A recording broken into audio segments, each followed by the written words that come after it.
어떤 마을에서 빵을 만들어 파는 빵가게 주인이 빵을 만들 때 버터를 한 집에서 늘 주문해서 빵을 만드는 데 사용하곤 했답니다. 그런데 그 집에서 버터를 주문해서 사용하면서 시간이 지나면서 보니까 이상하게 버터의 양이 조금씩 줄어드는 것 같은 거예요. 그래서 한참 고민을 하다가 하루는 자기가 사온 버터를 저울에다가 한번 달아봤습니다. 늘 1파운드짜리 버터를 사와서 빵을 만드는 데 사용을 했거든요. 저울에 탁 달아보니까 아니나 다를까 1파운드가 못 되는 거죠. 이 빵가게 주인이 얼마나 화가 났겠습니까? 나는 그 사람을 믿고 오랫동안 그 가게에서만 버터를 주문해서 사용을 했는데 그동안 나를 그 사람이 속였구나 이런 생각이 드니까 너무너무 화가 난 거죠. 그래서 그 버터 가게 주인을 고소를 했습니다. 재판이 벌어진 거죠. 재판장이 고소한 빵가게 주인이랑 고소를 당한 버터 가게 주인을 불렀습니다. 그리고 이제 묻기 시작했습니다. 버터 가게 주인에게 묻습니다. 당신이 이 빵가게 주인에게 버터를 판 적이 있습니까? 예, 있습니다. 그분에게 매번 1파운드짜리 버터를 판 적이 있습니까? 예, 있습니다. 그럼 당신이 그 버터를 팔 때 그 버터가 1파운드인지 아닌지를 어떻게 압니까? 당신 집에 저울이 있습니까? 그랬더니 그 버터 가게 주인이 우리 집에는 저울이 없습니다.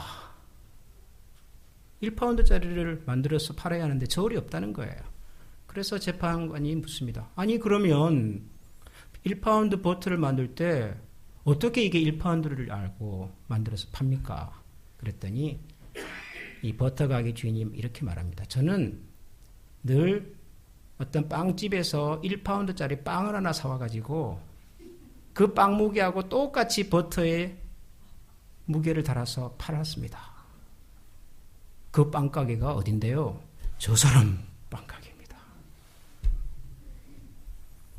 아직까지 이해가 안 되시는 분이 좀 계시는 것 같아요. 빵가게 주인이 자기가 빵을 작게 만들어 판 것은 생각하지 않고 1파운드 버터가 양이 부족하다고 고소했던 이런 빵가게 주인의 염치 없는 행동. 이런 걸 우리 한국 사람이 주로 어떻게 얘기하죠? 뭐라고 얘기하지요? 우리가 흔히 하는 말이 있잖아요. 적반하장. 그 어려운 말이고 적반하장은 좀 더 쉬운 말로. 그런 말 잘 안 쓰시는가 보네요. 뭐 묻은 개가 뭐 묻은 게 나무랜다. 그러잖아요. 그죠? 뭐 묻은 개가 뭐 묻은 게 나무랜다. 그런 말을 씁니다. 혹은 이런 말도 합니다. 요즘 젊은 사람들이 이런 말을 많이 하더라고요. 아주 피부에 확 와닿는 말이에요. 너나 잘하세요. 예? 다른 사람 참견하지 말고 당신 일이나 잘 챙기세요. 그렇게도 말하죠. 예. 사돈 남말하네. 이런 말도 쓰고요. 근데 제가 이 설교를 준비하면서 뭐 적반하장, 사돈 남말하네, 뭐 묻은 개가 뭐 묻은 게 나무랜다 이런 말이 우리 한국에만 있나 아니면은 영어를 사용하는 곳에서 있을까 하고 좀 찾아봤더니 영어에도 이런 말이 있더라고요. 이런 말이 있어요. 예를 들어서 뭐 사돈 남말하네, 너나 잘하세요 이런 거 있잖아요. 이 영어에 있더라고요. 어렵잖아요. 아주 쉬워요. 이렇게 말합니다. Talk about yourself. 다른 사람 얘기하지 말고 니나 잘해. 그런 뜻이에요. 예. Look, who is talking? 이런 말도 써요. 말하는 그 사람, 너부터 해라. 그런 뜻이 있더라고요. 영어에. 뭐 묻은 개가 뭐 묻은 게 나무랜다. 이것도 있어요. 이걸 영어로 어떻게 했을까요? 뭐 묻은 개를 뭐 묻은 개라고. 뭐라고 영어에는 이런 표현이 있더라고요. The pot calling kettle black. 이렇게 말을 해요. The pot calling kettle black. 팟은 냄비잖아요, 냄비. kettle, 주전자지요. 요즘 주전자를 생각하시면 안 되고 옛날에 우리 미국의 개척 시절에 영화 같은 거 보면 팥도 캐틀로 다 장작불을 떼가지고 물을 끓였잖아요. 그러면 둘 다 어떻게 되지요? 오래 사용하면 시커멓게 되지요. 둘 다 시꺼매요. 그런데도 불구하고 팥이 캐틀 보고 야, 너 왜 이렇게 시꺼매? 라고 말한다는 거예요. 예. 그러고 보면 오래전에 사셨던 우리 소 선생님, 네 자신을 알아라. 그 말은 참 두고두고 명언 같아요. 그죠? 예. 소 선생님은 소크라테스 선생님이십니다. 예.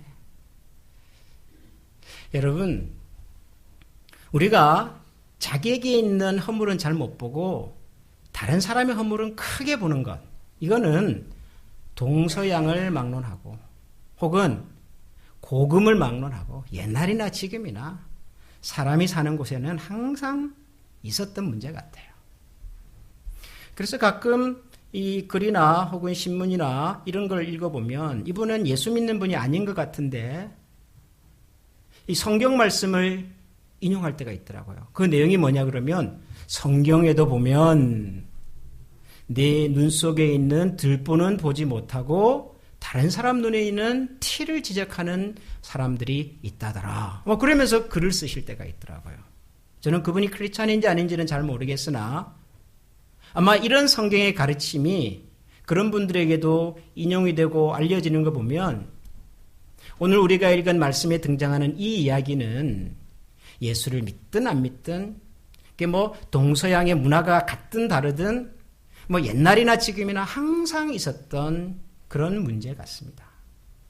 우리 속에 있는 허물은 잘 모르고 다른 사람 허물을 크게 보는 일. 그런데 오늘 우리가 이 말씀을 좀 주목해 보려고 하는 이유는 좀 다른 차원에 있습니다. 그게 뭐냐 하면 우린 지금 산상보훈을 같이 살펴보고 있지 않습니까? 마태복음 5장, 6장, 7장 이 세 장에 걸쳐서 예수님께서 하나님의 나라에 사람으로 산다는 것, 하나님을 믿고 산다는 것, 예수 믿고 산다는 것이 어떤 것이냐를 가르쳐주는 제일 중요한 원리, 하나님 나라의 가장 중요한 기본의 기본을 지금 가르쳐주시는 말씀이거든요. 이 산상보훈이. 그래서 5장과 6장, 7장이 이제 많은 예수님의 가르침으로 구성이 되어 있는데 이게 참 재미있게도요. 이 세 장이 마치 산을 올라갔다 내려가는 것처럼 기록이 되어 있어요. 마태복음 5장은 이제 산을 올라가는 거예요. 등산하는 거예요. 그래서 처음에 심령이 가난한 자가 복이 있다 이런 말씀도 하시고요. 오리를 가고자 하면 심리로 가야 되고 굉장히 어려운 말씀을 하셨어요. 산에 올라갈 때 우리가 허겁허겁 하는 것처럼 쉬어야 겨우 올라가는 것처럼 등산을 이렇게 하는 거예요. 5장의 내용은. 그러다가 6장, 특별히 6장의 마지막 부분에 가면 지난주 우리가 살펴보았던 이 산상보훈에서 제일 중요한 말씀이 나옵니다. 그게 뭐죠? 너희는 먼저 그의 나라와 그의 의를 구하라. 그리하면 이 모든 것을 너에게 더하여 주시리라. 이 말씀이 예수님께서 주신 산상보훈의 마치 정상에 있는 꼭대기에 있는 가르침 같은 아주 중요한 핵심적인 말씀입니다. 6장 마태복음 6장 33절. 제가 지난주에 이 말씀을 이렇게 읽으면 좋겠다고 설명을 드렸습니다. 너희는 먼저 그의 나라와 의를 구하라. 이렇게 읽지 마시고 앞으로는 너희는 먼저 그의 나라와 그의 의를 구하라. 먼저를 좀 강조해서 읽어야겠다. 예수님께서 그 부분을 굉장히 중요하게 말씀을 하시는 내용이기 때문에 그게 이제 꼭대기예요. 정상이에요. 그러면 이제 7장이잖아요. 7장은 뭘까요? 하산이죠. 하산. 이제 그 중요한 가르침을 가슴에 품고 이제는 산을 내려오는 겁니다. 산을 내려오면 어디로 갈까요? 우리가? 우리 일상적인 생활로 들어가는 거예요. 들어갈 때 예수님께서 주셨던 이 중요한 가르침을 가지고 이제는 어떻게 실천할 건가, 구체적으로 이 말씀을 어떻게 적용하며 살 건가에 대한 말씀이 이게 바로 마태복음 7장이라고요. 그래서 굉장히 실제적인 얘기를 합니다. 이게 보면 비판하지 말아라, 구하라, 좁은 문으로 들어가라, 굉장히 실제적인 얘기를 예수님이 하신다고요. 중요한 그 가르침을 받았으면 그 가르침을 가지고 이 세상 속에 우리의 일상 속으로 들어가서 이제는 그렇게 살아야 되는데 그렇게 살 때 제일 먼저 예수님이 하신 말씀이 바로 이 말씀이에요. 그 중요한 가르침을 다 주시고 난 다음에 늘 알아들었어?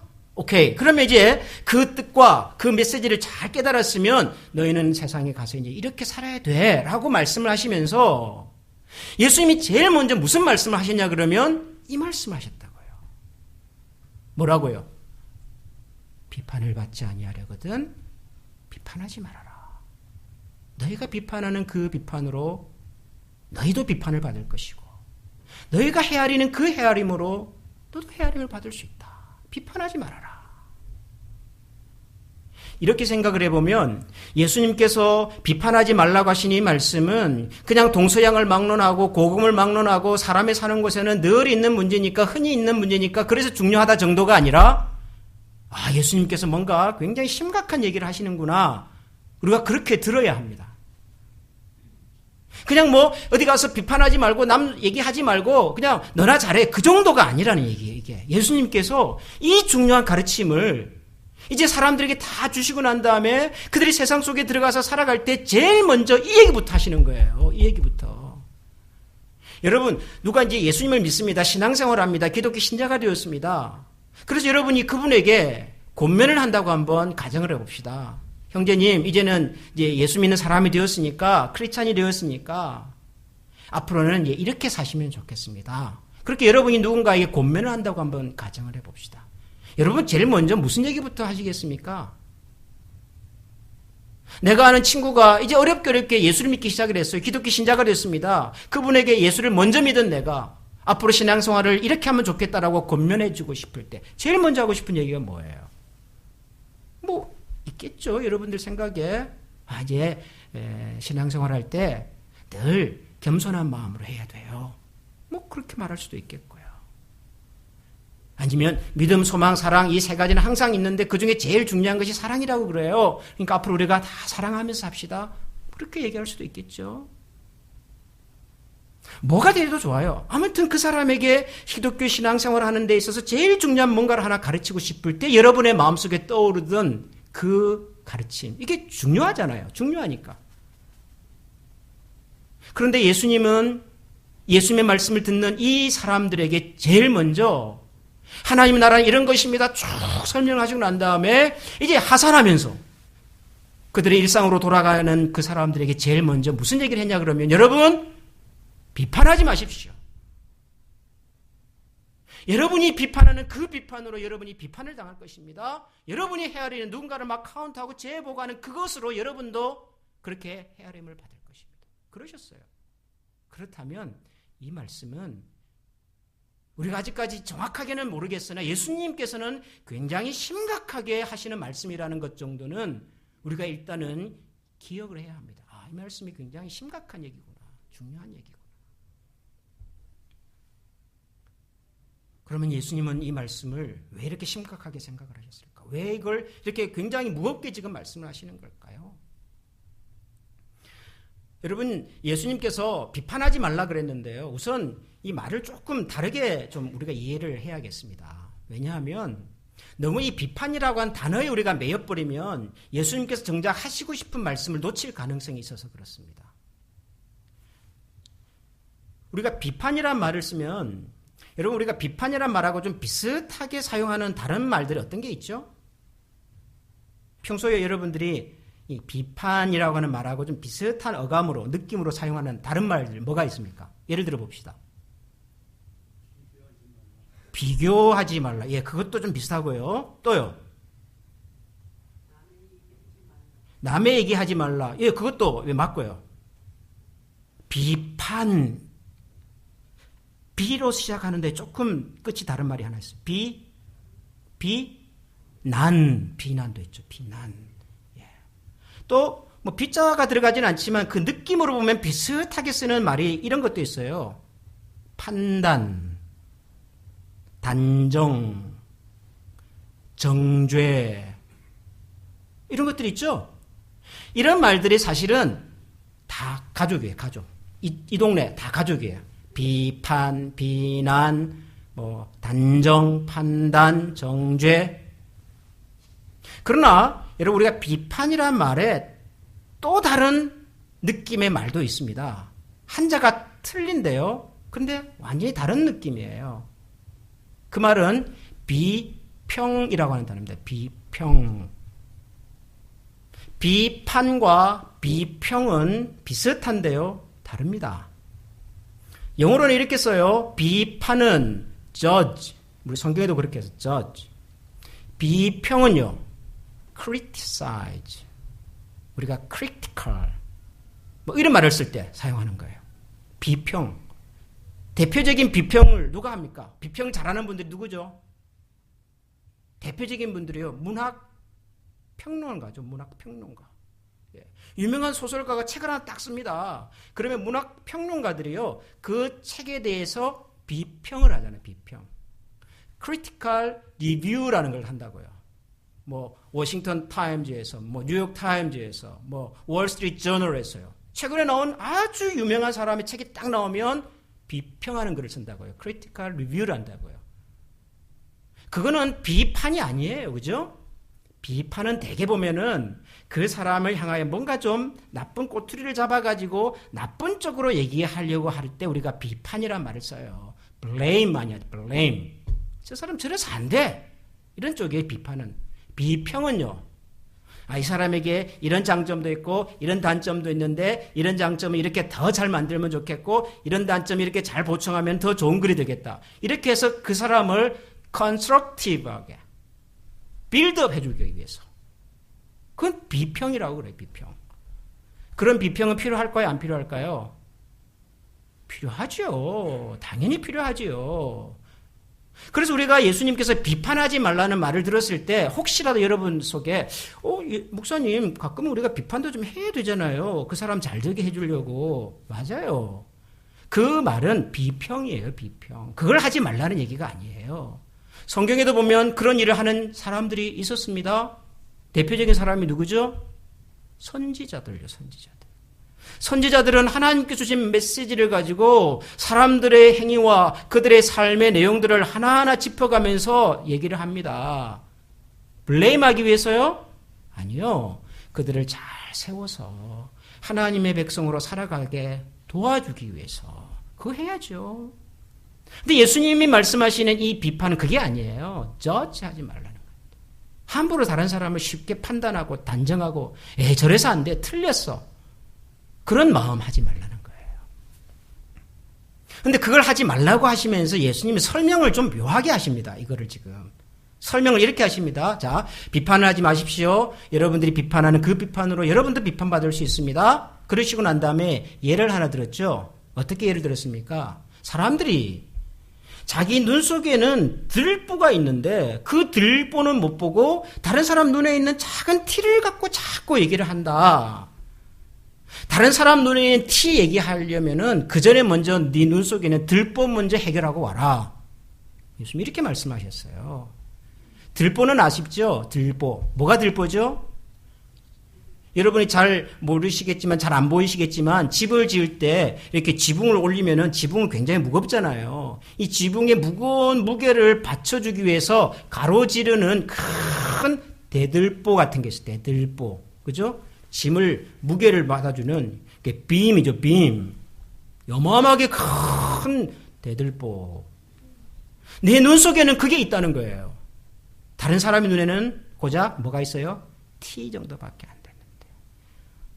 근데 사람들은 자기 눈 속에 있는 들보는 못 보고 다른 사람 눈에 있는 그 작은 틱을 갖고서 그 티가 뭐 크니 작니 뭐 검니 희니 뭐 그런다는 거예요. 지금 예수님의 설명입니다. 이게 지금. 그러시면서 예수님께서 뭐라고 말씀하셨어요?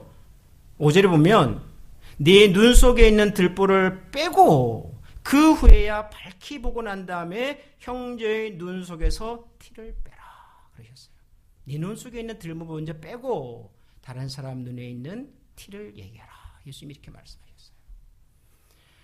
여러분께서 예수님의 이 말씀을 이렇게 잘 읽어보시면요.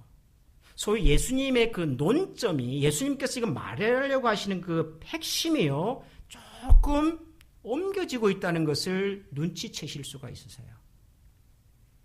무슨 얘기냐면 예수님은 처음에 이렇게 말씀하셨어요. 비판하지 마라. 함부로 다른 사람 비판하지 마라. 너희들이 비판하면 똑같이 너도 비판받을 수 있어. 그래서 처음에는 예수님이 비판이라고 하는 행위를 하지 말라고 하시는 것 같아요. 비판. 그런데 예수님이 이 말씀을 이렇게 설명하셨어요. 네 눈 속에 들보 있는데 다른 사람 눈에 티 같고 자꾸 얘기하지 마. 하고 싶으면 뭐부터 하라고요? 뭐부터 하라고요? 들보부터 해결하라는 거예요. 다른 사람에게 비판하려고 그러지 말고 뭐부터 하라는 거예요? 뭐부터 하라는 거예요? 너를 돌아봐라. 너를 돌아봐라. 다른 사람이 무슨 심각하고 무슨 문제가 있고 그 얘기하기 전에 너 속에 얼마나 큰 문제가 있고 그 문제가 얼마나 심각한지 그거부터 좀 깨달아라. 지금 예수님이 그렇게 말씀하시는 거예요.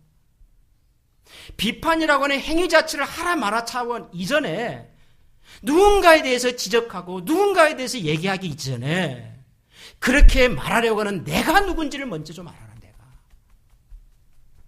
내가 누군지를. 그런데 예수님께서는 이게 예수님을 믿고 하나님 나라의 시민으로 사는 사람에게 제일 먼저 요구되는 제일 중요한 거예요. 이게. 뭐가요? 내가 누군지를 아는 것이. 내가 누군지를. 여러분, 우리 예수 믿는 사람들이 모여서 교회다, 성도다, 가족이다 이런 이름으로 우리가 우리 자신들을 부르는데요. 세상에서 가장 거룩하고 가장 사랑스럽고 가장 좋은 사람들끼리 다 모였다고 생각하는데요. 그런데 이 속에서도 때로는 세상에서도 보지 못하는, 들어보지 못한 그런 심각한 문제와 갈등과 아픔들이 일어날 때가 있어요. 그렇죠? 그런데 그런 문제들의 뿌리를 가만 들어가 보십시오. 왜 그렇게 가는지, 무엇 때문에 그렇게 가는지. 여러분이 들었거나 경험했거나 혹은 보았거나 했던 그런 수많은 예수 믿는 사람들 사이의 교회 안에서의 갈등과 문제를 한번 정확하게 들여다보십시오. 뭐 때문에 그러는지. 겉으로 드러날 때는 무슨 사건이 있어요. 뭐가 있어요. 하여튼. 이렇게 자리를 가지고 싸웠다든가, 예를 들면, 무슨 돈을 갖고 싸웠다든가, 아니면 서로 관계가 틀어졌다든가, 하여튼 이슈는 있어요. 여러 가지가 있어요. 그리고 그 이슈는 교회가 아니라 교회 밖에서도 우리가 흔히 보는 이슈들이에요. 교회라고 다릅니까? 똑같아요. 사람들이 모이는 곳이니까. 있어요. 얼마든지 있을 수도 있고요. 근데 그것 때문에 문제가 그렇게까지 악화가 되고 심각해지던가요? 한번 정확하게 들여다보세요. 뭐 때문인지. 똑같은 문제를 가지고 있는데 어떤 공동체는, 어떤 신앙의 공동체는요, 그것을 정말 아름답게 풀어가기도 해요. 똑같은 문제인데 어떤 공동체는요, 정말 우리가 상상할 수 없는 그런 아프고 어두운 방법으로 문제가 가기도 해요. 차이가 뭐든가요? 이슈는 똑같다니까요. 사람들끼리 싸웠거나 혹은 돈 때문에 싸웠거나 혹은 관계가 틀어졌거나 이슈는 똑같아요.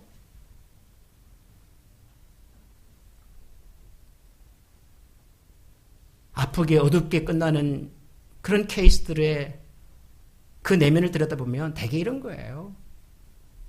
쉽게 그냥 목사님하고 교인들하고 싸웠다고 칩시다. 그냥. 저하고 한번 싸워봅시다, 오늘. 교인들이 이렇게 얘기를 해요. 우리 목사님 항상 저게 문제야. 보통 그렇게 얘기를 해요. 우리가 무슨 말을 해도 목사님은 절대로 안 바뀔 거야. 이게 문제야. 그렇게 얘기를 합니다. 그럼 목사님은 뭐라고 얘기하죠? 교인들이 목회자의 말에 순종을 안 해. 보통 그렇게 얘기를 해요. 그죠? 항상 저게 문제야와 순종을 안 해는요, 결국은 기찻길처럼 영원한 평행을 가다가요, 파국으로 갑니다. 뭐죠? 이거 하는 거예요. 당신이 문제지. 교인이 문제지. 목사님이 문제지. 그런데 똑같은 이슈인데, 똑같은 문제인데, 그래도 이것을 참 아름답게 풀어가는 교회도 가끔 있어요. 근데 그런 교회는 가만히 들여다보면 되게 이렇게 가요. 목회자인 제가 본을 보이지 못했습니다. 죄송합니다. 그래요, 목사님들이. 그러면 교인들은 뭐라 그런 줄 아세요? 아닙니다. 우리가 목사님을 잘 못 모셔서 그렇습니다. 우리가 부족해서 그렇습니다. 그런다고요. 그러면 똑같은 이슈인데 결과는 완전히 다르죠. 여러분, 이게 무슨 싸웠냐, 무슨 돈이냐, 인간관계냐가 아니에요. 이 문제를 풀어가는 그 출발을 어디서 찾느냐예요. 내 속에는 들보가 있어요. 내가 지적하고 싶은 그 사람에게 눈에는 티 정도밖에 없는데 내 속에는 들보가 있어요. 내 들보도 해결하지 못하고 다른 사람 눈에 있는 그 티 하나 해결해 보겠다고 나서게 되면 그것이 바로 지옥이 되는 거고요. 그것이 바로 예수님께서 그렇게 경계하셨던 가장 아프고 가장 추악한 삶의 현장이 되는 거라. 사랑, 인내, 겸손 다 좋은 말이죠. 다 필요한 얘기예요. 그런데 여러분, 내 속에 있는 들보를 보지 못하는 사람에게 사랑이라고 하는 무기를 한번 주어보세요. 뭐라고 얘기합니까? 우리 교회는 사랑이 없어. 그런다고, 우리 교회는. 우리 속에 나는 없는 거예요. 말을 이렇게 해야 되죠. 내가 사랑이 부족해서. 그래야 되는 거예요. 겸손이라고 하는 무기를 딱 입습니다. 옷을 입습니다. 그럼 뭐라 그래요? 저 집사님은 도무지 겸손할 줄은 몰라. 교만해. 그런다고요. 그런 내 들보를 아는 사람은 하나님, 제가 참 교만했습니다. 제가 뭘 좀 안다고 제가 누구한테 가르쳐 보겠다고 나섰던 저의 어리석음을, 미숙함을 하나님 용서해 주십시오. 그런다고요. 그러니까 사랑이다, 겸손이다, 인내다, 화평이다 다 좋은 것인데 이런 사랑과 인내와 화평이라는 옷이 어떤 사람에게 입혀지냐가 중요하단 말이에요. 내 속에 있는 들보를 볼지 못하는 사람에게 사랑을 줘보십시오. 그 사랑은 누군가를 공격하고 비난하는 무기가 될 거라고요. 예수님께서 이 문제를 얼마나 심각하게 보셨는지를 그래서 우리가 깨달아야 해요. 하나님의 나라라고 하는 것은, 크리스찬 공동체라고 하는 것은 거창한 아름다운 그런 말과 표현으로 만들어지는 것이 아니라 하나님 앞에서 내가 얼마나 심각한 문제를 가지고 있는 인생인지를 깨닫는 데서부터 시작하는 거예요. 그게 안 되면 아무리 많은 사람이 모여도, 아무리 대단한 사람들이 있어도 그곳에는 하나님의 나라의 평강과 아름다움이 결코 만들어질 수 없는 거예요. 그래서 예수님께서 너희가 먼저 그의 나라와 그를 구하라, 먼저 구하라는 이 말이 너무너무 중요한 거죠. 문제가 있습니다. 당사자가 있습니다. 관계된 사람들이 있습니다. 어디부터 볼 거예요, 여러분? 먼저 내 속에 들보가 있으니까.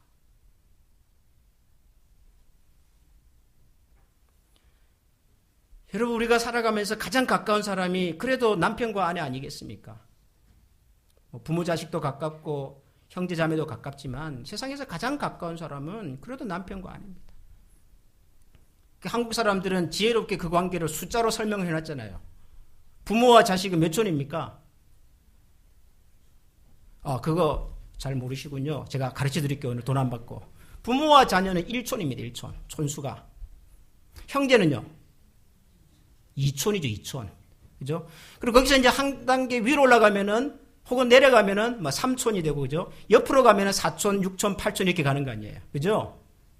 이게 우리 한국 사람이 가지고 있는 인간관계의 기준입니다. 부부는요? 무촌. 부부는 촌수가 없다 그러죠? 여기엔 두 가지 의미가 있다는 거 아시죠? 왜 무촌이죠?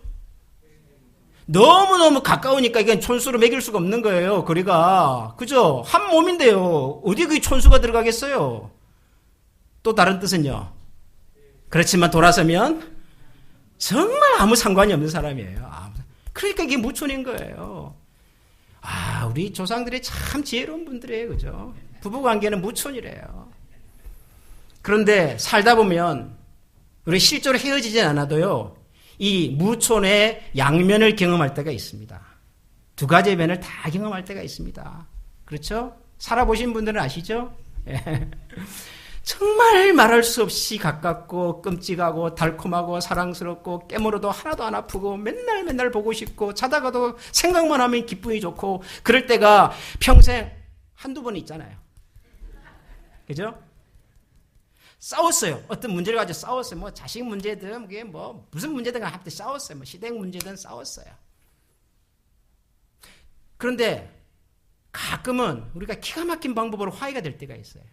가끔은 10번 중에 한 번 정도는 9분들은 뭐 완전 그냥 원수처럼 싸우지만은 한 번 정도는 기가 막히게 싸울 때 화목이 될 때가 있어요. 여러분 한번 기억을 거슬러 보십시오. 여러분들의 경험을 가지고 제가 한번 말씀을 드리는 거예요. 싸웠어요. 부부가 다퉜어요. 심각하게 다퉜어요. 그런데 이게 아주 기가 막힌 방법으로 서로 화목하게 해결을 했어요. 왜 그랬던가요, 그때? 어떻게 해서 그렇게 됐던가요? 누가 와서 도와줬습니까? 갑자기 무슨 지혜가 생겼습니까? 저의 경험은, 저의 경험을 얘기하기 위해서는 제 아내의 허락도 받아야 하지만, 아무튼 저의 경험은 그래요. 갈등이 생겼을 때, 그래도 문제가 해결될 때는요, 대개 이런 방식이에요. 여보, 미안해. 내가 잘못했어. 내가 고집을 좀 많이 부린 것 같아. 제가 이럴 때예요. 근데 별로 없어요, 그럴 때가. 가끔은 제가 이제 당신이 문제다 그러고 하지만 그래도 가끔은 제가 이럴 때가 있어요. 무슨 생각이 들었는지 갑자기 그냥 제 속에서 이런 말이 나와요. 여보, 미안해. 내가 말이 좀 심했지. 이럴 때가 있어요. 그럼 해결이 돼요. 그 말 한마디 때문에. 근데 그 말 안 하죠? 끝까지 안 하죠? 그럼 오래 가요. 그러니까 여러분 우리 인간관계도 마찬가지예요. 어떤 갈등과 어떤 문제도 내가 잘못했어. 내가 미안해. 나 때문이야. 내가 늘 이래. 이런 마음가짐으로 대화하고 사람을 만나고 그래 보면요. 해결이 돼요. 세상에 뭐 그렇게 죽일 만한 일이 있냐고요. 다 우리가 부족한 사람인데 뭐가 그렇게 대단하게 큰 잘못을 했냐고요. 그 사람들이 그래도 나름대로 잘해보려고 하는 건데 우리도 부족하다. 우리도 약하다. 당신에게도 그런 약함이 있는 것 같아. 우리 다 부족하고 약하니까 우리 좀 열심히 잘해보자. 이러면 되는 거예요. 그런데 그게 안 돼요. 우리 속에서. 그게. 내 속에 있는 들보를 못 보고 안 보는 거죠. 여러분 신앙생활 잘하고 싶으시면 우리 교회를 정말 좋은 교회를 만들고 싶으면 뭐 거창한 다른 얘기 말고요. 이거 하시면 돼요. 우리 속에는 들보가 있구나. 저 사람에게 있는 것은 티에 지나지 않구나. 하나님, 제 속에 있는 나의 들보를 먼저 볼 수 있는 눈과 마음을 주십시오. 근데 제가 참 이렇게 못나서 내 속에 있는 들보가 있다는 걸 뻔히 알면서도 그걸 잘 인정을 안 합니다. 인정을 못 합니다. 하나님 저에게 용기를 좀 주십시오. 내 속에 있는 들보를 얘기해도 그것이 부끄럽거나 그것이 패배가 아니라 오히려 하나님께서 그런 나를 인정해 주시고 사랑해 주시고 우리에게 크신 은혜를 베푸시려고 하시는 하나님의 손길인 것을 제가 미련한 제가 어두운 내가 완악한 내가 완고한 내가 그 주님의 마음을 좀 이해할 수 있도록 도와주십시오. 이거 우리에게 있으면 돼요. 이거 못하면 우리가 아무리 거창하고 아무리 거룩한 얘기들을 해도요. 그것은 가짜일 가능성이 많습니다. 예수님께서 분명하게 이렇게 말씀하셨습니다. 외식하는 자요. 외식. 외식이 뭡니까? 가짜예요. 가짜. 우리가 하는 어떤 행동도 어떤 모습도 어떤 말도 여러분 이게 안 되면 여러분 그건 가짜입니다. 사랑하는 성도 여러분, 우리 진짜로 삽시다.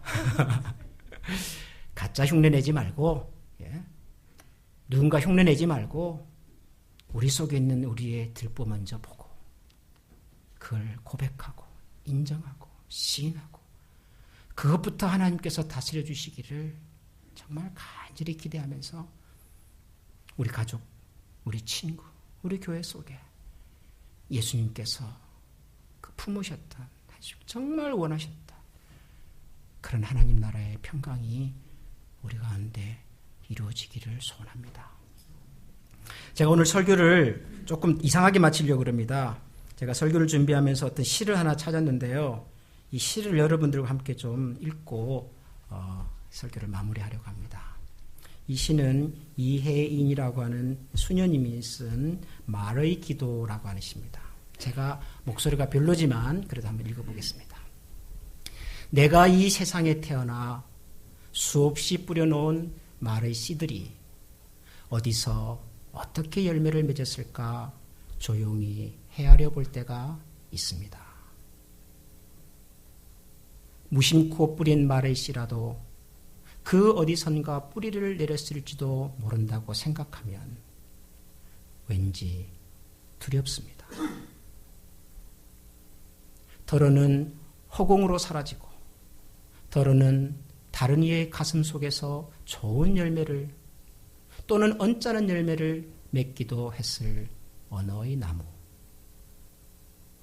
주여, 내가 지닌 언어의 나무에도 멀고 가까운 이웃들이 주고 간 크고 작은 말의 열매들이 주렁주렁 달려 있습니다.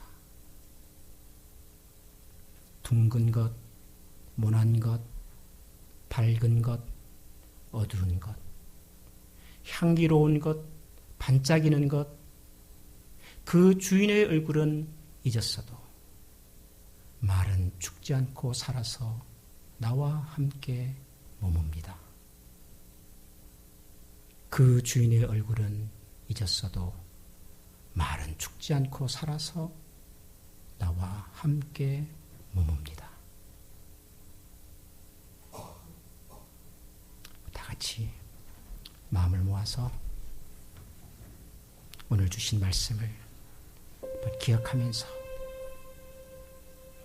우리의 말과 작은 행동으로 누군가의 영혼과 가슴을 아프게 한 일이 혹시나 없었는지 돌아보고 여전히 부족하지만 하나님 제 속에 있는 들보를 먼저 보는 영혼의 눈을 허락해 주시고 그 들보를 힘써 씻어내려고는 아름다운 노력이 우리 가운데 있게 하시고 우리 힘으로 너무도 힘들다는 것을 아니 하나님께서 도우셔서 하나님의 성품으로 저희들을 바꾸어 주옵소서. 우리 이 시간 이런 마음으로 하나님 앞에 한번 다 같이 기도하겠습니다.